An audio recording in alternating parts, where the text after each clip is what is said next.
नमस्कार। तो भारतीय राजनीति में आजकल एक नया शब्द, एक नया नारा बहुत गूंज रहा है, कॉम्प्रोमाइज्ड पीएम। देखिए, ये सिर्फ एक नारा नहीं है, बल्कि ये एक ऐसे राजनीतिक भूचाल का सेंटर बन गया है जो शायद देश की दिशा भी बदल सकता है। तो आइए समझने की कोशिश करते हैं कि आखिर इस विवाद की जड़ें कहाँ तक फैली हैं और इसके असली मायने क्या हैं। और इस पूरे हंगामे की चिंगारी जली इस सीधी चुनौती से। ये सिर्फ एक पॉलिटिकल बयानबाजी नहीं है, बल्कि प्रधानमंत्री को दी गई एक खुली चुनौती है जिसने पूरे देश में एक नई बहस को जन्म दे दिया है। तो ये सब शुरू हुआ एक विरोध प्रदर्शन से, लेकिन रुकिए, ये कोई आम प्रदर्शन नहीं था। ये एक अंतर्राष्ट्रीय मंच पर हुआ था और इसने भारतीय राजनीति की डिक्शनरी में एक नया और कहना पड़ेगा कि बेहद विवादास्पद नारा जोड़ दिया। देखिए, ये कोई लोकल लेवल का विरोध नहीं था।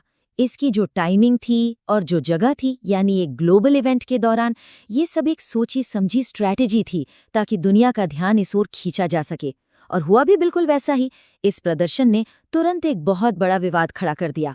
तो ये जो शब्द है कॉम्प्रोमाइज्ड पीएम, इसका आखिर मतलब क्या है? सीधा सीधा मतलब है, विपक्ष का ये एक बहुत बड़ा आरोप है कि देश के नेता बाहरी दबावों के आगे झुक गए हैं और राष्ट्रीय हितों के साथ एक तरह का समझौता कर रहे हैं। लेकिन ये आरोप आखिर लगा क्यों? हवा में तो बात हो नहीं रही होगी।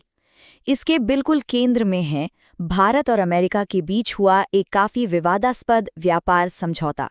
चलिए इसे थोड़ा और समझते हैं। और अब देखिए, विपक्ष के तर्क का जो सबसे बड़ा आधार है वो इस स्लाइड में है। जरा गौर से देखिए। एक तरफ अमेरिका का सामान भारत में आ रहा है जिस पर 0% टैरिफ है, कोई टैक्स नहीं, और दूसरी तरफ हमारा सामान जब अमेरिका जाता है तो उस पर 18% का भारी भरकम टैरिफ। यही जो असंतुलन है ना, इसी ने सारे सवाल खड़े किए हैं। विपक्ष का ये भी कहना है कि ये मामला सिर्फ एक तरफा ट्रेड डील का नहीं है। उनका दावा है कि इसके पीछे और भी कई वजह हैं, अडानी मामले से लेकर डेटा साझा करने के दबाव तक, जिसके कारण प्रधानमंत्री कथित तौर पर कमजोर पड़ गए हैं। और देखिए, कहानी सिर्फ यहीं तक नहीं है। एक तरफ ये अंतर्राष्ट्रीय ट्रेड डील चल रही है और ठीक उसी समय सरकार देश के अंदर एक बहुत ही बड़ी आर्थिक योजना पर काम कर रही है। और इस योजना का साइज देखिए जरा, 17 लाख करोड़ रुपए। ये बहुत बड़ी रकम है। तो सवाल उठता है कि भाई, इतना पैसा आएगा कहाँ से? तो इसका जवाब मिलता है इस स्लाइड में। प्लान ये है कि ये पैसा हाईवे, बिजली, पोर्ट्स और रेलवे, मतलब देश के जो बड़े बड़े पब्लिक सेक्टर हैं, उनका निजीकरण करके या कहें कि मोनेटाइजेशन करके जुटाया जाएगा। और बस यहीं पर आके विपक्ष इन दोनों चीजों को एक साथ जोड़ देता है। उनका तर्क ये है कि देश की संपत्ति को प्राइवेट हाथों में देना और अमेरिका के साथ वो एक तरफा ट्रेड डील करना, ये दोनों अलग अलग बातें नहीं हैं। ये एक ही सिक्के के दो पहलू हैं। मतलब सब कुछ बाहरी दबाव का नतीजा है। अब इन सब चीजों के जवाब में जो मुख्य विपक्षी पार्टी है कांग्रेस, उसने अपनी पूरी स्ट्रैटेजी ही बदल दी है। अब वो सरकार को एक बिल्कुल नए तरीके से घेर रही है। उनकी नई रणनीति के कह सकते हैं कि 3 मेन पिलर्स हैं। पहला, यूथ विंग को आगे करना।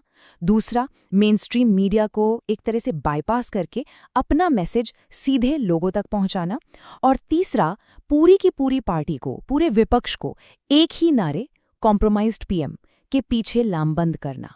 और वो अपने इन प्रदर्शनों को इस तरह के बयानों से सिर्फ एक राजनीतिक कदम नहीं बता रहे, वो इसे लोकतंत्र को बचाने की एक देशभक्ति वाली ड्यूटी के तौर पर पेश कर रहे हैं। चलिए अब इस पूरे घरेलू टकराव को थोड़ा बड़े कैनवस पर देखते हैं, यानी भारत की फॉरेन पॉलिसी में जो बदलाव आ रहे हैं उसके चश्मे से। क्योंकि विपक्ष का दावा है कि ये सब आपस में बहुत गहरे से जुड़ा हुआ है। विपक्ष का आरोप है कि हाल में जो फॉरेन पॉलिसी के फैसले हुए हैं, जैसे कि रूस से सस्ता तेल लेना बंद कर देना या फिर चीन पर हमारी निर्भरता का बढ़ना, ये सब दिखाता है कि भारत अब अपनी एक स्वतंत्र विदेश नीति पर नहीं चल रहा, बल्कि फैसले कहीं और के दबाव में लिए जा रहे हैं। और ये सारी बातें हमें घुमा फिराकर वापस उसी एक मूल आरोप पर ले आती हैं कि देश की स्वतंत्र विदेश नीति और उसके हितों को कथित तौर पर कुछ राजनीतिक मजबूरियों के लिए कुर्बान किया जा रहा है। तो आखिर में एक बड़ा सवाल खड़ा होता है, क्या ये जो कॉम्प्रोमाइज्ड पीएम का नारा है ये सिर्फ एक चुनावी जुमला बनकर रह जाएगा, या फिर क्या ये भारतीय राजनीति में एक नए चैप्टर की शुरुआत है जहां फॉरेन पॉलिसी और देश की संप्रभुता जैसे मुद्दे चुनावी बहस के सेंटर में आ जाएंगे? खैर, इसका जवाब तो आने वाला वक्त ही देगा।